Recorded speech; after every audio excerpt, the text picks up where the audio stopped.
pinakamahaba kong kwento, ang pinakamahal kong karanasan sa bawat alaala. Ikaw ang laging nasa isip at damdamin.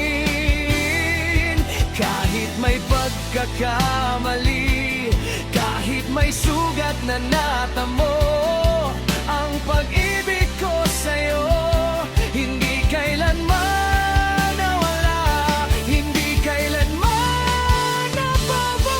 Hanggang sa huli, ikaw pa rin ang laman ng bawat dasal at bawat katahimikan.